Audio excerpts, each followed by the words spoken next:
Selamat datang di channel Jona Belajar Mandiri. Selamat pagi anak-anak semua. Assalamualaikum warahmatullahi wabarakatuh. Bagi anak-anak yang belum subscribe, silakan bisa klik subscribe. Jangan lupa pijit tombol loncengnya agar anak-anak semua bisa mendapatkan video pembelajaran terbaru dari admin. Baiklah anak-anak, pada hari ini kita akan melanjutkan pembelajaran tema 7, subtema 2, pembelajaran 5 dan 6. Pada pembelajaran kali ini kita akan membahas muatan PPKN dengan KD 3.1, yaitu bersyukur kepada Tuhan Yang Maha Esa atas nilai-nilai Pancasila secara utuh dan bersikap penuh tanggung jawab sesuai nilai-nilai Pancasila dalam kehidupan sehari-hari, yang dilanjutkan dengan pembelajaran Bahasa Indonesia dengan muatan KD 3.3, yaitu materi menggali isi teks pidato. Dan yang terakhir akan kita bahas muatan SBDP dengan KD 3.2, yaitu mengenai unsur-unsur tarik. Perhatikan anak-anak gambar di samping. Di samping ada gambar anak-anak sekolah yang sedang bermusyawarah. Mereka melaksanakan musyawarah pada saat mengambil keputusan agar keputusan yang diambil dapat dipertanggungjawabkan secara bersama. Penerapan nilai musyawarah dalam pengambilan keputusan, di antaranya, musyawarah adalah suatu upaya menyelesaikan permasalahan bersama dalam mengambil keputusan untuk mencapai mufakat. Dalam bermusyawarah, seseorang bebas menyampaikan pendapatnya walaupun pendapatnya tersebut berbeda dengan orang lain. Jika anggota musyawarah belum mencapai kesepakatan, maka dapat mengadakan voting atau pemilihan suara terbanyak.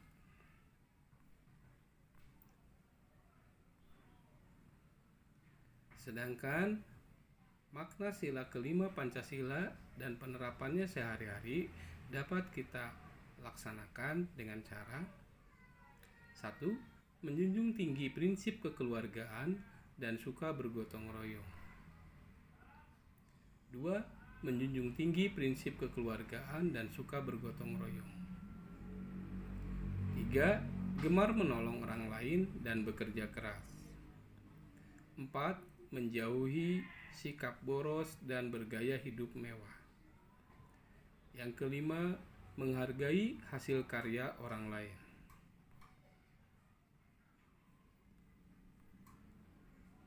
Pada hari kemarin kita sudah mempelajari tentang teks pidato. Bagaimana anak-anak?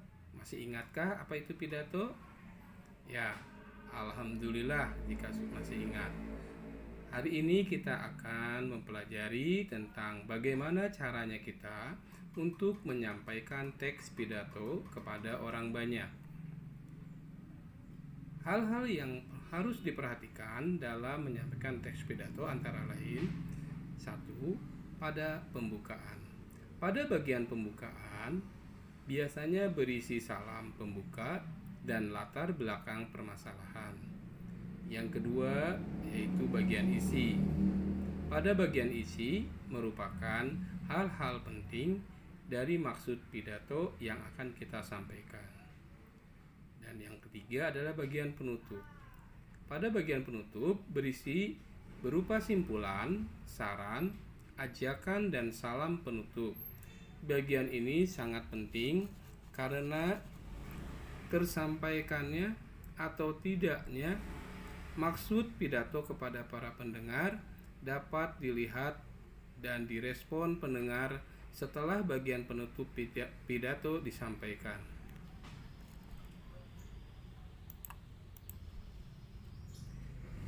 Menyimak teks pidato.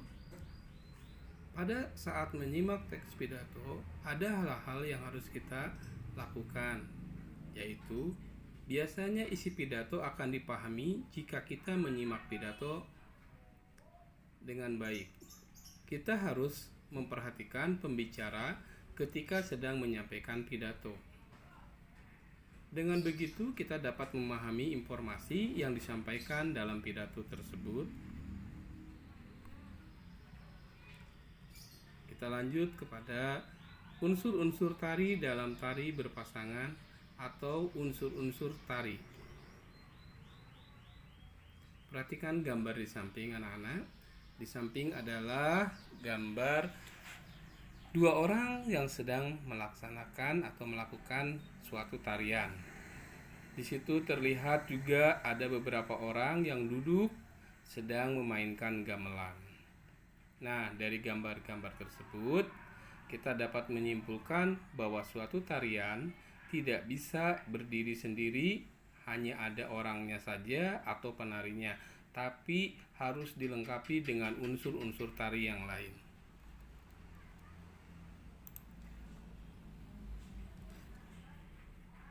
Unsur-unsur tari meliputi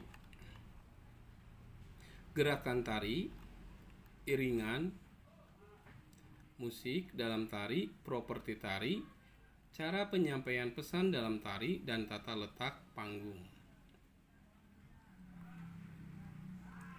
Setiap jenis tari mempengaruhi unsur-unsur dalam tari.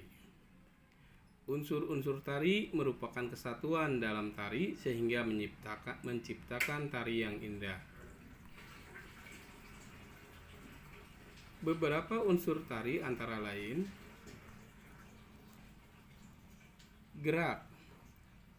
Gerak merupakan salah satu unsur utama dari tari. Gerak tari adalah serangkaian gerakan yang indah dari anggota tubuh yang dapat dinikmati oleh orang lain.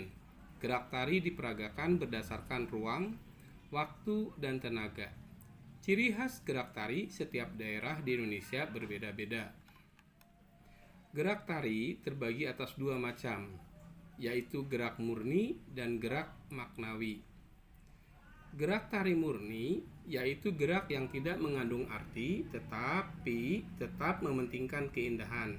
Sebaliknya, gerak tari maknawi mempunyai arti tertentu. Tema yaitu adalah judul dari suatu tarian. Jadi, setiap melaksanakan suatu pertunjukan tari, tentulah ada judul dan makna yang ingin disampaikan oleh para penari tersebut kepada para penonton.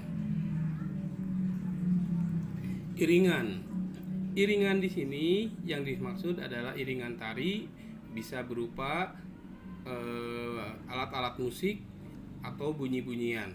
Jadi, iringan tari merupakan bunyi-bunyian untuk mendukung suasana penampilan penari. Iringan tari dapat berupa permainan alat-alat musik modern atau tradisional. Iringan tari juga dapat berupa bunyi yang berasal dari gerakan tubuh, misalnya tepuk tangan, hentakan kaki, siulan, ataupun nyanyian.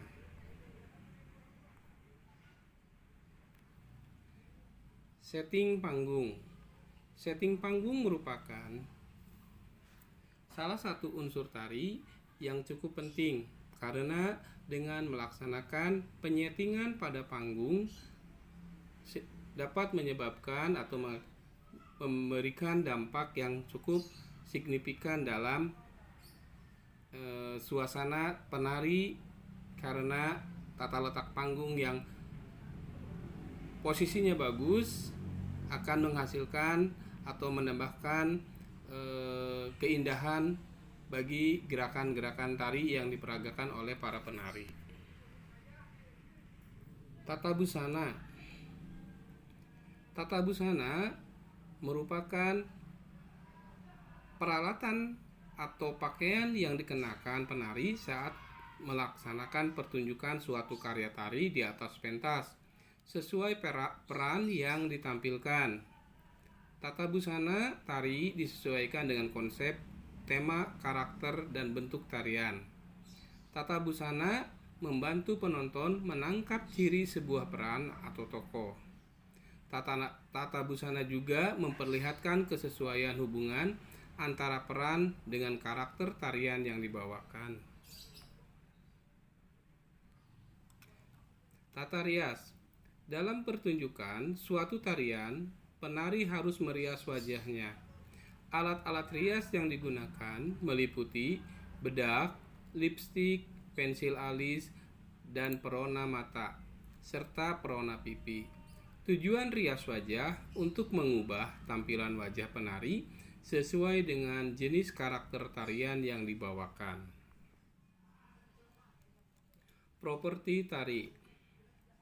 Properti tari meliputi semua alat yang digunakan oleh penari dalam melakukan gerakan tari. Properti tari dapat berupa selendang, kipas, topeng, piring, kuda, kepang, keris, tombak, tameng, atau benda-benda lain. Pemilihan properti tari disesuaikan dengan jenis tari yang akan ditampilkan. Tata lampu. Tata lampu juga dapat meningkatkan atau memberikan efek yang signifikan pada suasana penari, sehingga tata lampu yang baik akan menambah daya tarik atau menambah suasana yang membuat gerakan tari semakin menarik dilihat oleh para penonton.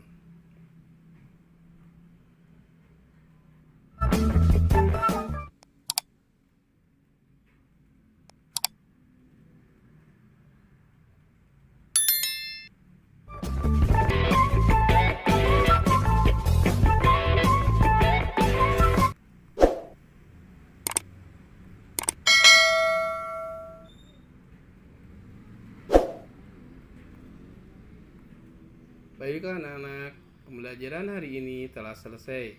Jangan lupa kerjakan tugasnya dengan baik. Sampai jumpa kembali di pembelajaran berikutnya di tempat dan lokasi yang sama. Jona Belajar Mandiri Channel.